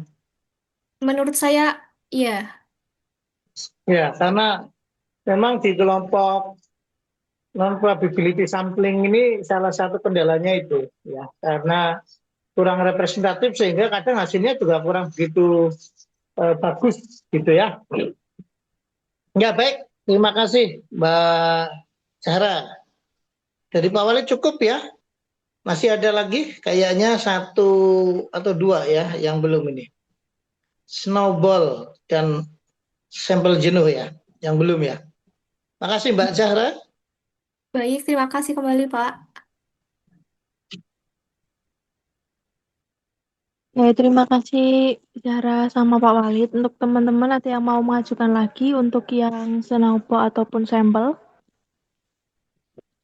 Oh, Kalau boleh izin tidak, yang snowball. oh, oke, oke Asyam, silakan. Sebelumnya share screen-ku udah kelihatan belum? Sudah Mas Udah, Abdullah udah, ya. Zam. Baik, Assalamualaikum warahmatullahi wabarakatuh. Sebelumnya, Waalaikumsalam. perkenalkan nama saya Abdullah Azam Al-Muhtasib, bisa dipanggil Azam, dengan NIM 3 digit terakhir 050. Di sini saya akan mempresentasikan atau menjelaskan tentang snowball sampling. Kenapa sih namanya snowball, yang artinya kan bola salju? Nah, snowball sampling itu adalah teknik sampling yang non-probability, yang dimana responden awal itu tuh merekomendasikan responden berikutnya, sehingga jumlah sampelnya nambah terus. Jadi kayak bola salju, yang kalau kita main bola salju kan kita gelinding-gelinding lama-lama jadi besar. Sama seperti teknik ini, dari satu responden merekomendasikan responden berikutnya sampai jadi banyak respondennya. Apa sih karakteristiknya? Yang pertama itu respondennya tuh rekomendasi berantai dari responden awal. Jadi respondennya kenalan-kenalannya ya responden yang pertama. Terus cocok untuk populasi yang tersembunyi atau sulit diakses. Dan non acak.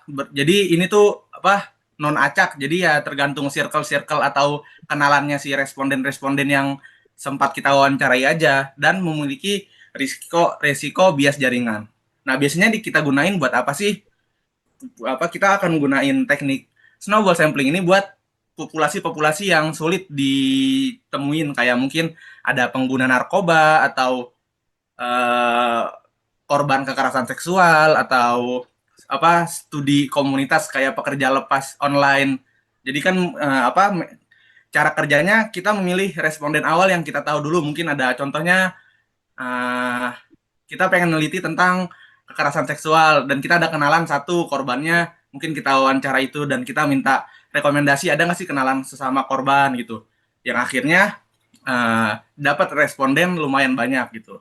Dan untuk kelebihan dan kelebihannya ini sangat efektif untuk populasi yang tersembunyi atau sulit diakses, karena kita mencari respondennya berdasarkan kenalan dan memanfaatkan jaringan sosial responden, jadi sehingga kita hemat biaya dan waktu, karena yang bantuin cari respondennya itu sesama responden sendiri.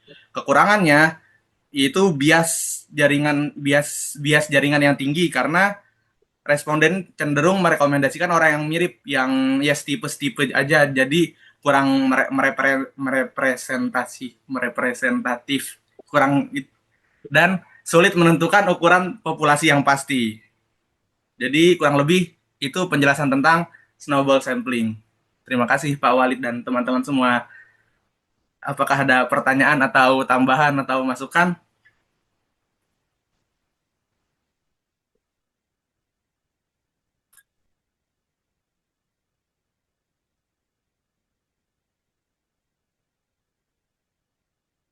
Aku izin tanya, Zam. Oke. Kan ini snowball sampling ini cara nyari respondennya itu pertama dari misalnya tadi korban kekerasan seksual itu ditanya dulu, terus nanti nanya lagi apakah ada rekomendasi apa ya, nanya ke dianya gitu kan untuk responden selanjutnya. Nah itu kalau misalnya dianya nggak punya rekomendasi lagi, gimana cara peneliti melanjutkan penelitiannya biar dapat responden selanjutnya gitu? Bisa dipahamin nggak? Bisa. Sebentar. Izin menjawab.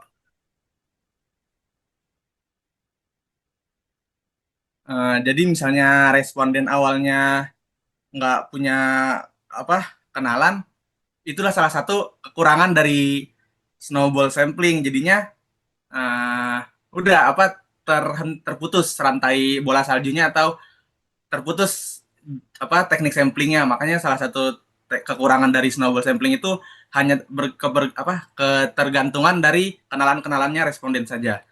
Jadi tidak ada solusi. Mungkin solusinya mengganti dengan teknik sampling yang lain. Mungkin seperti itu, Karisa. Oke, makasih Zam. Ya. Saya mau tanya Mas Azam. Oh, boleh, Maul. Saya Maulana dengan NIM 009. Untuk kekurangan dari snowball ini kan bias jaringannya tinggi. Nah, itu ada cara nggak untuk mengurangi biasnya itu? Oh, oke.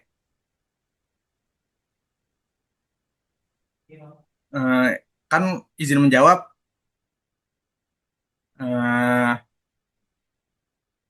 Cara mengurangi bias jaringan dalam teknik snowball sampling adalah kita dari awal, misalkan kita pilih responden awalnya tuh bukan 1 orang, mungkin langsung 3 orang atau 4 orang.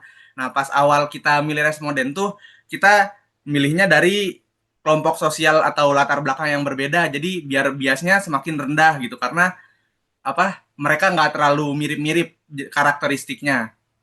Nah, bisa dipahami nggak, Maul? Baik, Mas Azam, terima kasih. Oh iya, sama-sama, Maul. Atau ada lagi yang ingin bertanya atau sudah jelas? Ada Zam, izin bertanya Zam. Boleh, Claudia. Baik, selamat sore untuk kita semuanya. Perkenalkan, nama saya Krisna Bata. Begini Zam, aku mau bertanya terkait perbandingan dengan metode yang lainnya nih. Nah, jika tujuan peneliti itu tuh untuk mendapatkan gambaran yang akurat tentang populasi, kenapa seseorang itu harus memilih snowball sampling atau teknik non-probabilitas ini daripada teknik sampling probabilitas seperti misalnya simple random sampling gitu, yang cenderung lebih representatif? Kenapa harus memilih snowball sampling gitu? Kemudian, ya, dijawab dulu. Boleh satu lagi. Kemudian, kapan trade-off-nya antara kemudahan akses dan representatif ini itu dapat dibenarkan gitu?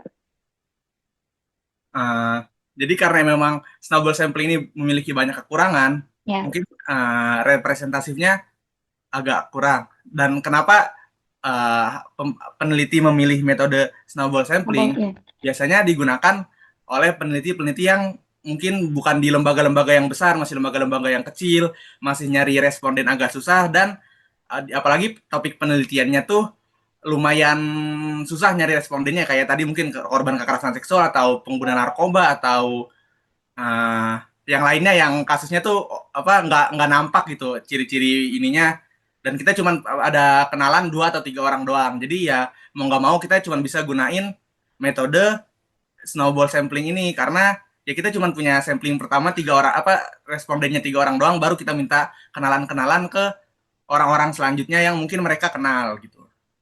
Mungkin seperti itu, Claudia. Oke, baik Zam, terima kasih untuk penjelasannya. Oke.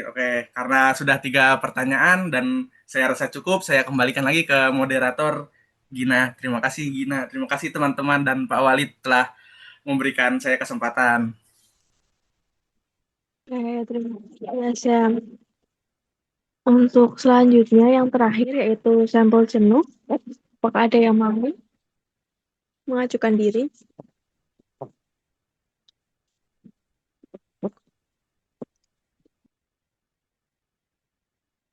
Baik, kalau misal tidak ada, kita spin lagi. Aku aja deh. Oh, oke, Saten. Oke, Silakan. sebentar.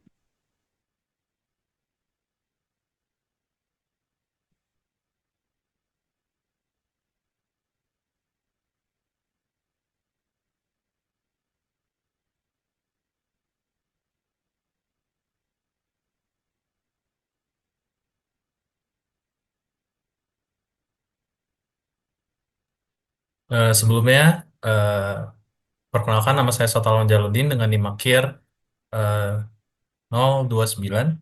Di sini saya akan menampilkan dan mempresentasikan tentang sampel jenuh.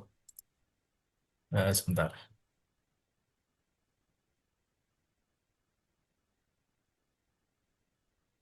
Nah, jadi apa sih sampel jenuh itu? Nah, sampel jenuh itu adalah teknik pengambilan sampel di mana semua anggota populasi dijadikan sampel penelitian. Biasanya digunakan jika ukuran populasi kecil dan mudah dijangkau, sehingga memungkinkan mengambil semuanya. Ada contohnya juga, yaitu seperti penelitian di sebuah perusahaan kecil dengan jumlah 30 karyawan. Nah, itu semuanya karyawan itu 30-30-nya diteliti. Terus ada juga studi kelas dengan 25 mahasiswa. Nah, itu seluruhnya menjadi responden. Nah, untuk kelebihannya sendiri itu sampel jenuh ini tidak ada bias pengambilan sampel, jadi semua populasi itu terwakili. Kedua, itu datanya lengkap dan menyeluruh, dan ketiga itu tidak perlu teknik sampling yang rumit.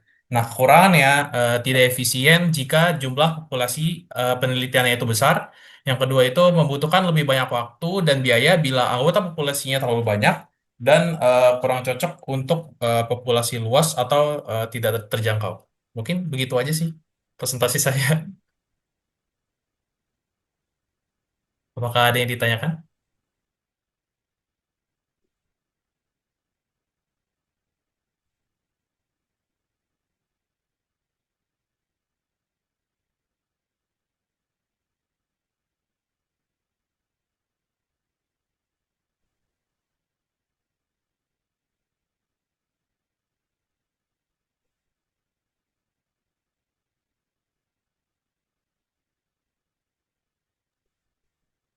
Apa ada yang mau bertanya?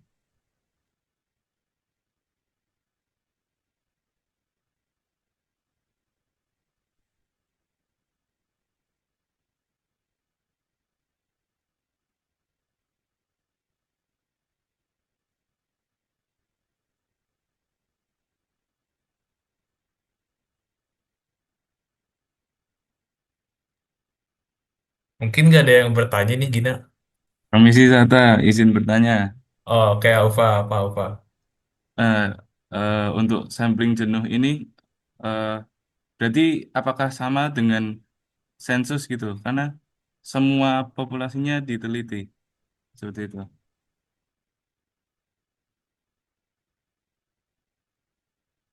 Oke.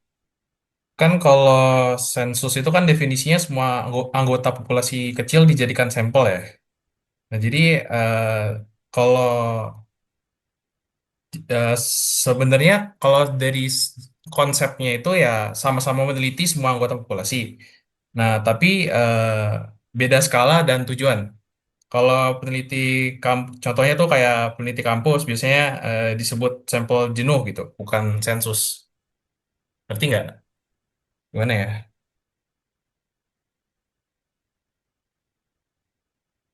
Intinya sampel jenuh tuh sensus dalam lingkup yang kecil. Kalau sensus kan cakupannya lebih luas dan dilakukannya tuh biasanya resmi gitu atau besar-besaran gitu kan kalau sensus. Kalau sampel jenuh tuh dia cakupannya lebih kecil jadi sensus. Kira-kira begitu sih. Oke, terima kasih. Oke, sama-sama Ova.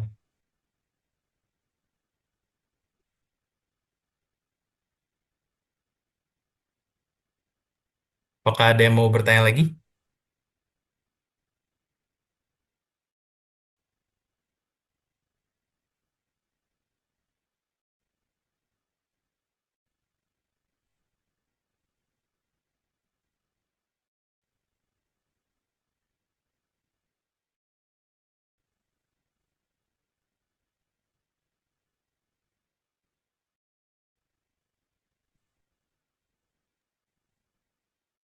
Sepertinya tidak ada yang bertanya lagi nih, Gina. Baik, dari Pak Walid, apakah mau menambahkan, Pak? Ya, baik. Sudah selesai sampai pada sampel jenuh ya. Ini menunjukkan bahwa pembahasan secara menyeluruh dari konsep teknik sampling sudah selesai, baik jenis probability sampling maupun non-probability sampling. Teknik sampling sekitar ini, tetapi nanti dalam perjalanannya perlu ada pendalaman. Ya, perlu ada pendalaman yang harus dikaji satu persatu, one by one.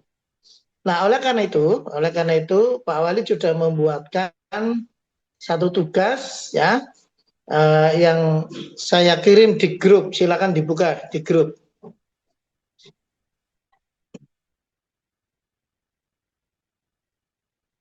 Di grup sudah bisa dibaca? Belum ada, Pak. Belum ada? Ya, memang belum saya kirim. Nah, sekarang ya. Nah, memang agak sedikit lemot ya. Oke, silakan bisa dibuka dengan judul tugas kedua. Oke, ya. Oke, baik. Nah, ya di tugas kedua ini berdasarkan yang pertama saya split dulu ya untuk probability sampling dengan 5 metode tadi, ya. Saya berharap benar-benar Anda paham. Kemudian lihat di halaman ketiga.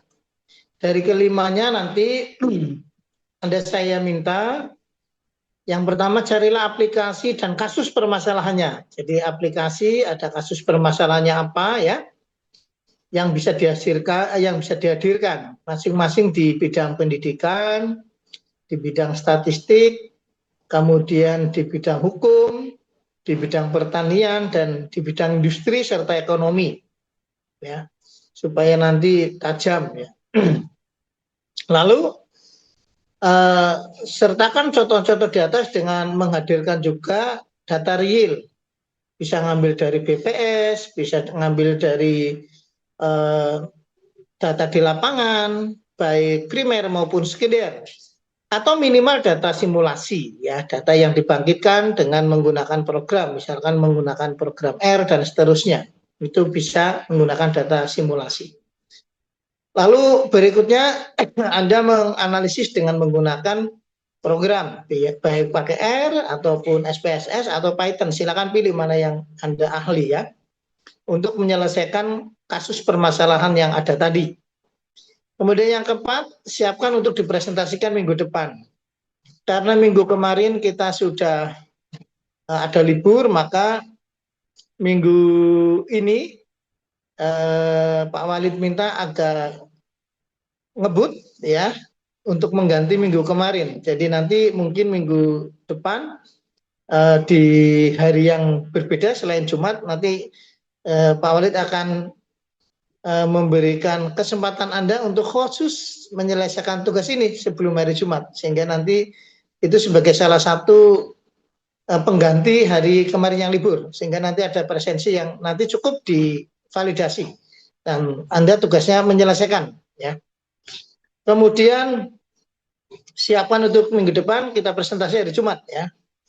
Lalu yang terakhir, kumpulkan semua tugas termasuk hari ini ya yang sudah dibahas di Google Drive ya, buatkan satu Google Drive untuk mata kuliah ini. Dan masing-masing mohon di Google Drive buat folder masing-masing ya. Misalkan Gina ya, foldernya Gina, tugas 1, tugas 2 dan seterusnya. Demikian barangkali untuk tugas kedua yang harus dilakukan, Mbak Gina. Ada yang mau ditanyakan?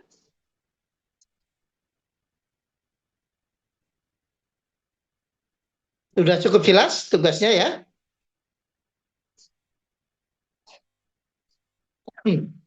Sudah jelas, Bapak. Baik, terima kasih. Komting nanti bisa divalidasi, saya melihat semua hadir. Terima kasih, kita tutup kajian kita hari ini dengan bacaan hamdalah bersama-sama. Alhamdulillahirabbil alamin. Selamat sore, salam sejahtera untuk kita semua, tetap semangat. Dan kita akhiri, assalamualaikum warahmatullahi wabarakatuh. Waalaikumsalam warahmatullahi wabarakatuh. Terima kasih, Pak. Terima kasih, Pak. Terima kasih, Bapak. Yang lain tetap semangat, sukses selalu.